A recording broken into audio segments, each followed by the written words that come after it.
The Joan Quinn Profiles. As an editor for Andy Warhol's Interview, the Los Angeles Herald-Examiner, LA Style, and Detour magazines, Joan covered the social set, the Hollywood hotshots, the international art scene, the mysteries of food, the excitement of travel, and the fabulous world of fashion. Joan continues to find creative people on the cutting edge who make things happen. Here's Joan Agajanian Quinn.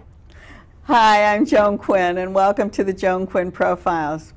Waiting to be profiled are author Charles Berliner and actor Jerry Hardin. Charlie Berliner has designed scenery and costumes for plays, musicals, film, TV, and dance theater. He has a Bachelor of Arts from San Francisco State University and earned his Master of Fine Arts at Brandeis University. Charlie received a National Endowment of the Arts Fellowship in Theatrical Design, and his work was included in an exhibit at Stanford University. What kind of show was that at Stanford? Oh, it was wonderful. It was a show about Charles Dickens in show business. That was pretty interesting. Yes, yes, very, very interesting. And I was able to get them in touch with the Cleveland Playhouse and with the American Southwest Theater, where I had done this. Originally, the show was done at the Mark Taper Forum. It was the Christmas Carol for many years there. Oh, yes. And then Cleveland Playhouse wanted it, and the American Southwest Theater Company. So and what was it? So what they did, well, what it was is the costumes. I was able to get the costumes to the exhibit in Stanford so they could display actual costumes. The actual costume with the drawing. That's always so great. And it was wonderful. Oh, you know. so what did you do? Well, basically, I did the costumes, and then I was an advisor for just, you know, some of the theatrical information that they had in the exhibit. Let's talk about how you did get into design. Well, of course, I was always interested in art through growing up and having art, you know, in the public schools. And really, design came when my parents took me to see my uncle, who was in show business. He had written Hard-Hearted Hannah, The Vamp from Savannah, many, many years ago in the 1920s, and then in the 50s it became popular when it was used in Pete Kelly's Blues. Ella Fitzgerald sang it. They found this old song, and it became, you know, an instant classic again.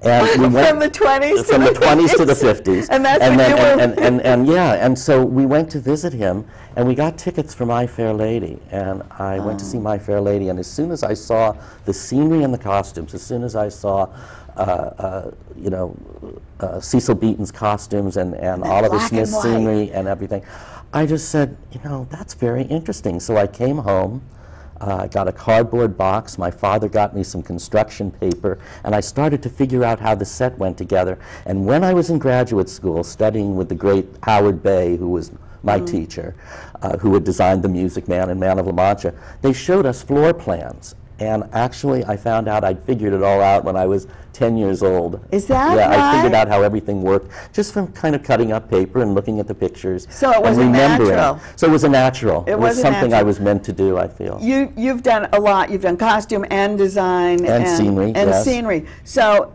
in plays, what did you do? Oh, well, Theater. you know, I've done so many different theater things. I brought these illustrations that we can talk about if you'd like to. Were these from the... Well, these are from... What I decided to do, Joan, is, you know, costume design is different than fashion design. And we work with people in time, place, and action of character.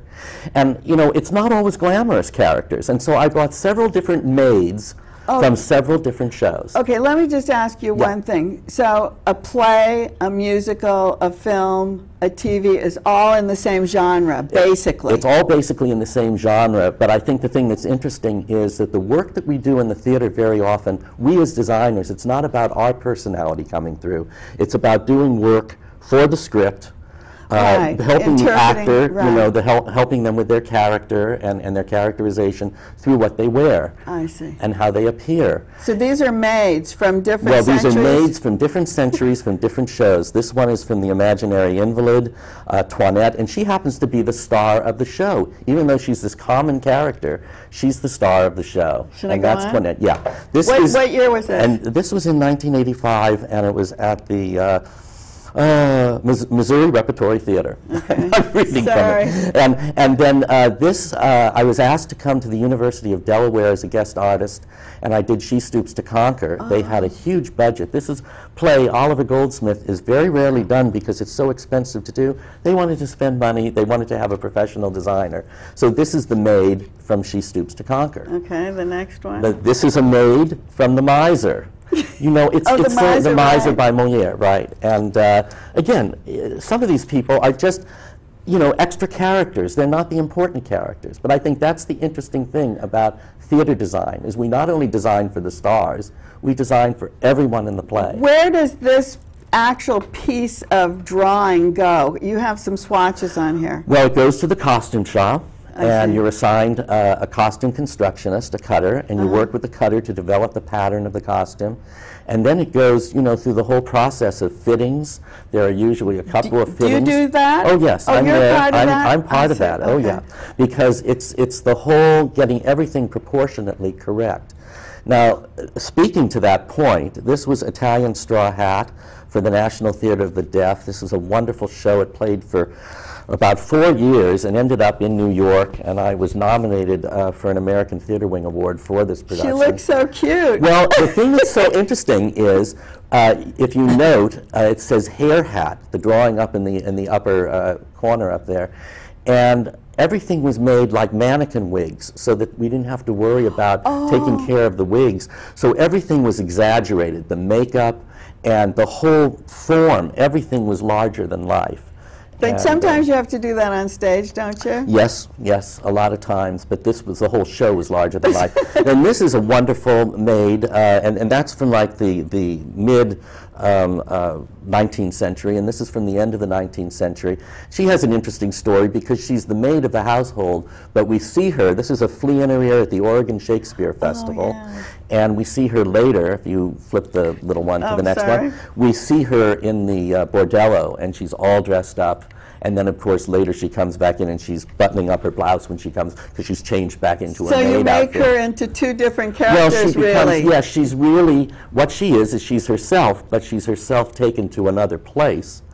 And so it's just the idea that, you know, I was showing all the maids. Sometimes even maids get to have fun, right? That's right. There you go. But, you know, Charles, all of those things relate then, as we said, to plays, musicals, film, TV. Absolutely. But what about the dance theater? That's totally different. You've got people moving in a different way. Well, yes, and I mean, it's always to me been about movement, you know, and as soon as somebody presents dance, movement is the most important thing. Movement is your script. Movement is your inspiration. Because you worked with Rudy Perez, and Yes. you worked with Daniel Lewis, Daniel Lewis. and you were at UCLA, and that